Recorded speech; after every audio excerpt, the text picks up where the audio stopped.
Hello mga baby loves. Ayan, magsisiga. May dala-dala akong kopi ko. Meron ding box ng kopi ko dito sa England. Yan yung pinaglagyan ng aking parcel. Ayan, pupunta tayo dito. Nagsisiga kaming mag-asawa. Kasi marami na kaming basura. Alaw naman kaming magsiga dito kasi wala kaming kapitbahay na magre-reklamo. Ayan yung sinisigaan namin. Alaw kaming mag-asawa kasi wala kaming license. Say hello, Han. Hello. Ayan po si Bentot. Kasi dito, yung ibang part sa England, hindi ka pwedeng magsiga dahil magagalit yung kapitbahay. Dahil wala kaming kapitbahay, nag-iisa lang, wala sila dyan ngayon, so pwede kaming magsiga. Ganyan lang dito. Tutulungan ko na yung asawa kong magsiga para mapadali.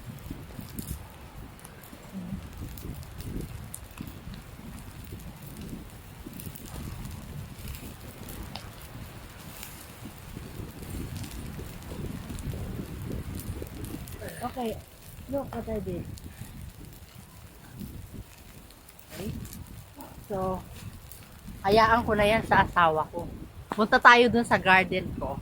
Meron ako ditong garden. Mga gulayan ba? Kasi alam mo naman, di ba? Sayang kasi yung space. Ba't ba ako nakaganito? Kung may space naman, taniman natin. Kasi sayang yung space mo. Ay! Ayan! Sayang ang space kung hindi magagamit. Kaya, halika kayo doon. Puntahan natin. Ito yung sinasabi kong munting gulayan ko. Ito, upo ito. Tapos meron din siya dito. Ayan, oh. Kita nyo? May upo ko. Tapos, ayan yung malalaking upo. Medyo nag-ano na siya, nag-matured na. Hindi na siya pwedeng kainin. So, ang gagawin ko, kukunin ko na lang yung seeds para next year. Ayan, may mga upo pa ako dyan. Ang daming bunga nito eh. Ayan o. Meron pa siya dito isa. Dito, alam mo, mahal ang upo dito. Kaya kailangan magtanim ka. Kung may space naman, magtanim. Para hindi ka nag... So, punta tayo doon. Medyo may space ako eh. Kaya, at saka masipag talaga akong magtanim. Pero nasa Pilipinas ako, hindi ako nagtatanim. Ayun, ano lang ako. Nakikiani lang ako sa kapitbahay sa gabi. Alam nyo na! So, yun. Punta tayo doon. At ito naman yung kalabasa ko. Ayan, oh. Kunin na natin to. Ayan. Kung sana siyang naano. Ayan, oh. Ito yung kalabasa ko. Nakapag-harvest na ako dito ng mga alam niyo yung bulaklak, ang dami kong nakaano. Kasi ito, once na na-harvest ko to at napakarami, ang ginagawa ko ay pinipreserve ko siya, nilalagay ko siya sa freezer. Tapos meron pa siya dito isa, hindi ko muna siya kukunin. Ito okay na to eh, ito meron pa siyang isa. Tignan niyo naman, yung breed nito ay Japanese squash. Hindi siya masyadong gumagapang, as in, ganyan lang siya. Pero marami siyang mamulaklak. Kaya natutuwa ako. Tapos eto pa nga, pakikita ko sa inyo. Ito gagawin ko na lang itong binhi. Gagawin ko na lang siyang binhi. Ito, unti-unti na itong mamamatay. Kasi nag-start na yung lamig dito sa UK. Eh. Nag-start na yung lamig. So, wala na. Ganyan na yan. Pababayaan ko na lang ganyan. Kukunin ko na lang yung mga bunga niya. Yung iba ipipreserve ko, i-ano ko siya, i-half cook ko siya, tapos ilalagay ko sa freezer. So, pag winter, meron akong gulay, di ba? Yan. So, punta pa tayo doon.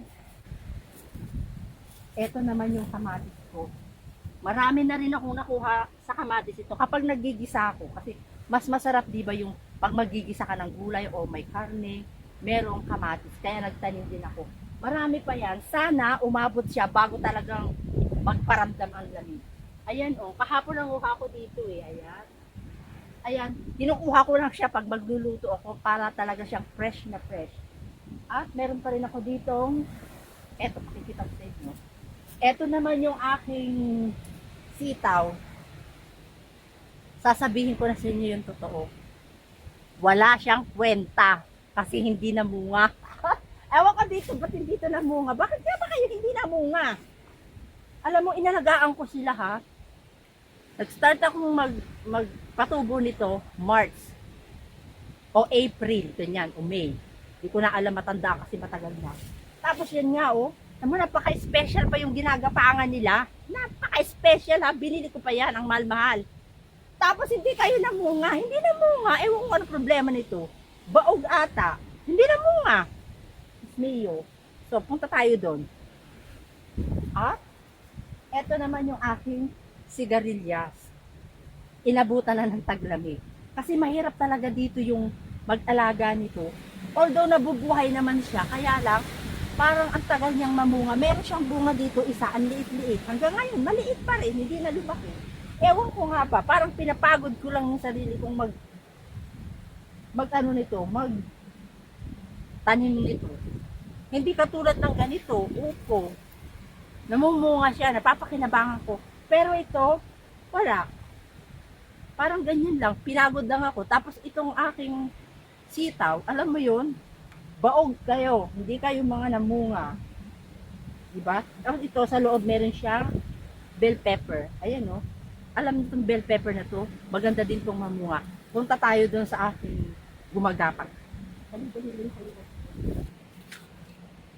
Eto. Nakikita nyo? Ito yung aking ampalaya. Alam niyo ba ang ampalaya dito sa UK ay napakamahal? Ayan. Yung ibang friend ko, binigyan ko na.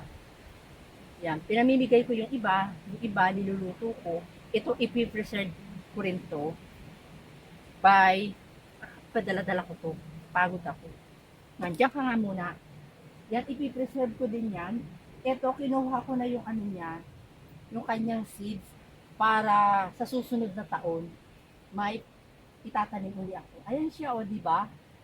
Masipag ka lang magtanim, hindi ka magugutom. Ako na nagsasabi sa'yo. Kaya, kung may space ka, magtanim ka. Para, pagdating ng panahon, may kakainin ka. Ito yung aking talagang taon-taon meron ako nito. Ang saya kaya magtanim.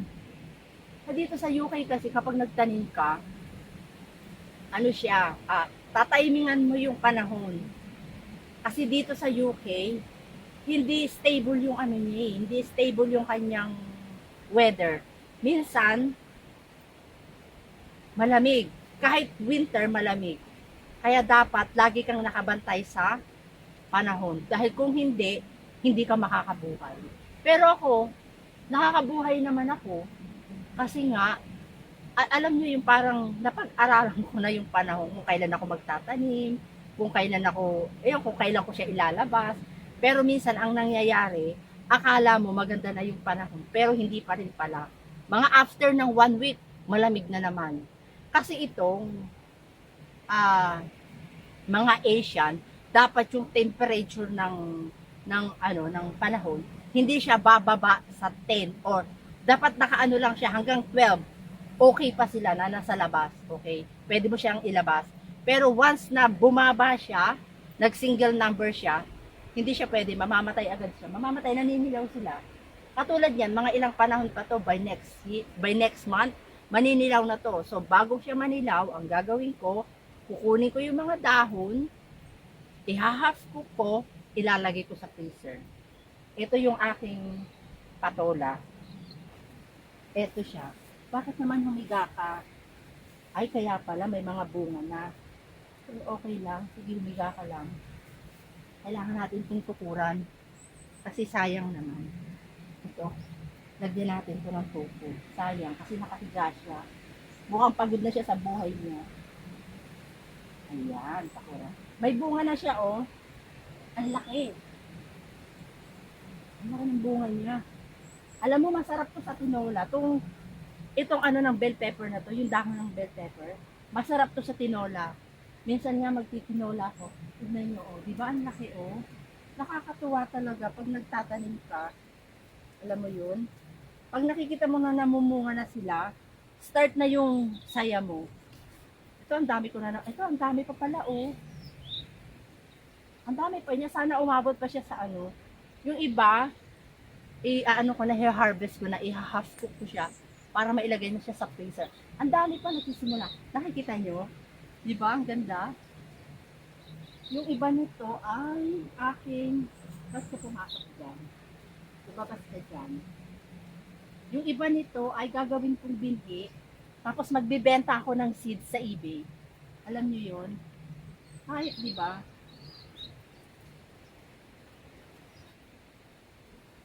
Ang laki niya. Huwag na natin pilitin kasi baka masira. Ayan, oh, ito maganda to. Ito maganda tong ano. Tignan nyo to, ang laki. Nakakatuwa talagang magtanim. Hindi ko to nabibisita kasi nga masyadong maulan ngayon. Hindi ko na siya nabibisita. Bihira ko na siya mabisita. Kasi dati to, nung hindi umuulan, every other day, nagdidilig ako. Pero nung umulan na, hinayaan ko na siya. Hindi ko nga alam, may mga bunga na pala yung aking mga bell pepper. Eh, oh. Yan, merong isa dun malaki.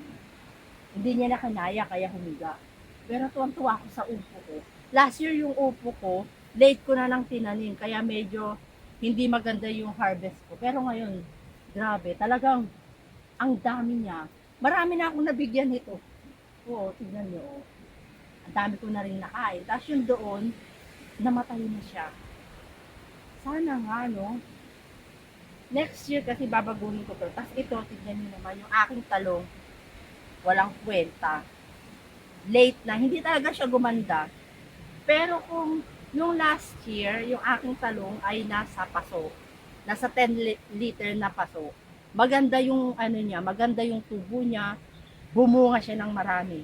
Pero nag-try ako ngayon sa lupa, sa ground ko siya tinanim, hindi maganda. So, next year, ilalagay ko uli siya sa paso para mambunga. Tapos alam niyo ba, nakabuhay ako dito ng ay ng ano, ng ito, nabuhay ko siya, oh. Papaya. Ayan. Kaya lang, para siyang banso. Pero okay lang. Tatanim uli ako next year. Magtatry uli ako next year kung makakabuhay uli ako. Tignan niyo yung aking bell pepper. Ang laki. Nakita ko ka.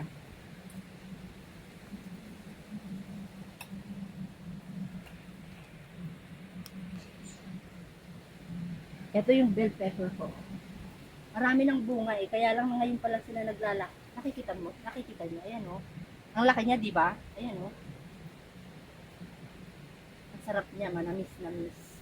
Tapos meron pa siya dito isa. Ito madali lang itong itanim itong bell pepper. Ayan, malaki pa rin. Oh. Madali lang itanim itong mga bell pepper na ito eh. Tanim mo lang, hayaan mo, dilig-diligan mo, okay na siya. Basta kapag lumaki siya, kailangan lang talaga ng tukod. Kasi lumalaki siya ng malaki, tumataas siya ng mataas. Ganito ako dito sa England, sa UK. Pag winter, summer, ito, mahilig ako. Ewan ko lang ha, nahilig ako ng pagtatanim nung nandito na ako. Siguro dahil mahal yung gusto kong kainin, hindi laging available sa store.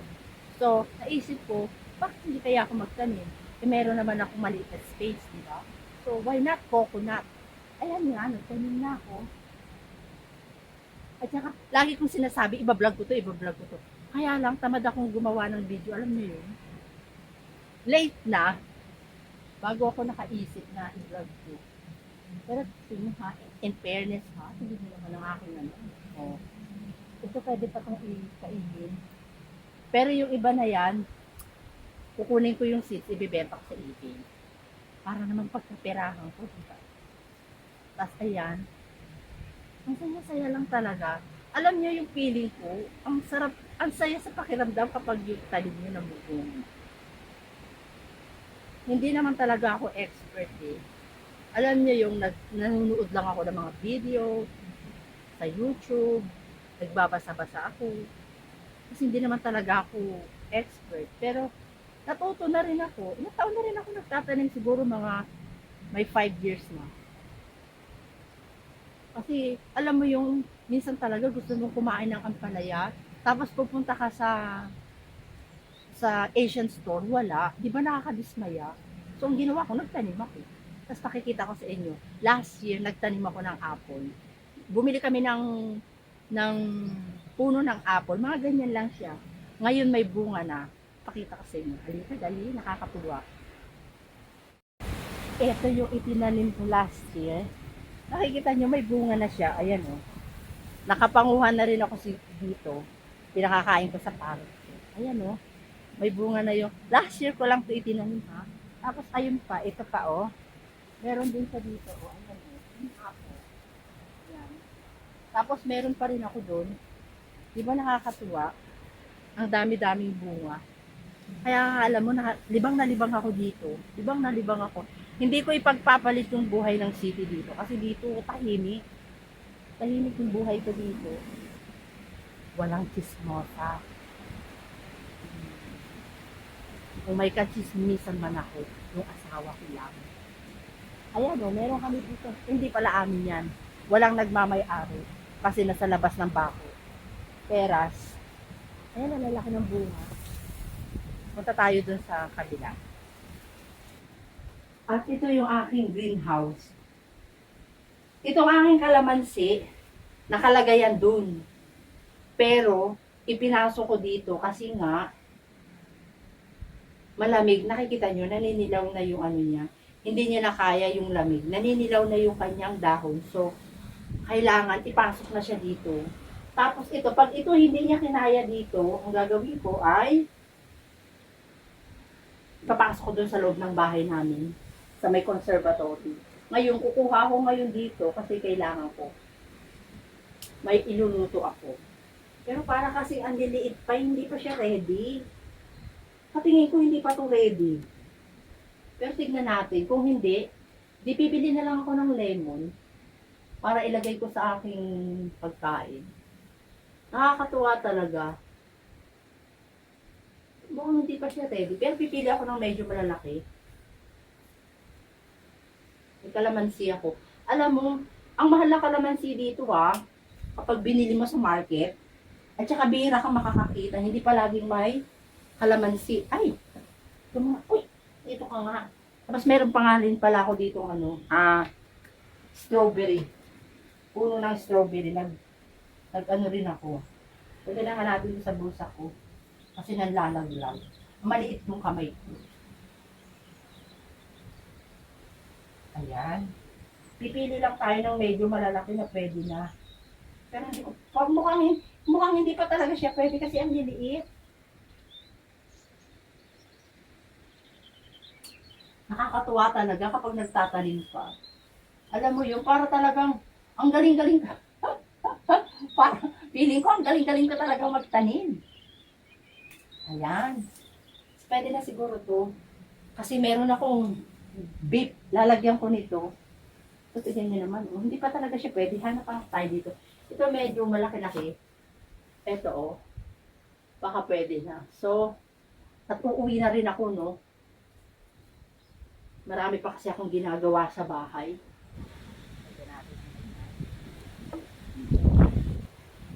Medyo madamo na naman. Napapagod na ako maglinis ng bakuran ko. Lagi ng madamo. Ayan, paano ba yan? Maraming salamat sa panonood. Sana kayong magsawang sumunod sa akin. So far, hindi pa rin ako nakakasahod sa YouTube. Tagal-tagal na pala ko na. Nakatatlong taon na ata ako. Hindi pa rin ako nakakasahod. Kasi hindi naman talaga ako active. Ayan. Malakas ang hangin. Mukhang matutumba. So,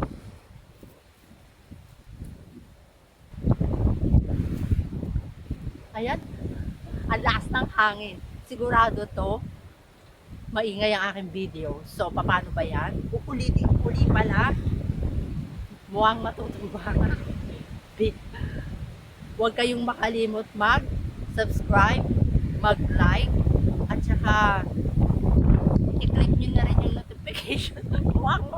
Huwag ka munang matutok pa. Nag-ano pa ako, nagsasalita pa ako. Ayun nga, yung notification bell para kung sakaling sipagin ako mag-video, makaka-receive kayo ng notification. So, subscribe na kayo. Mag-like, mag-comment. Babush!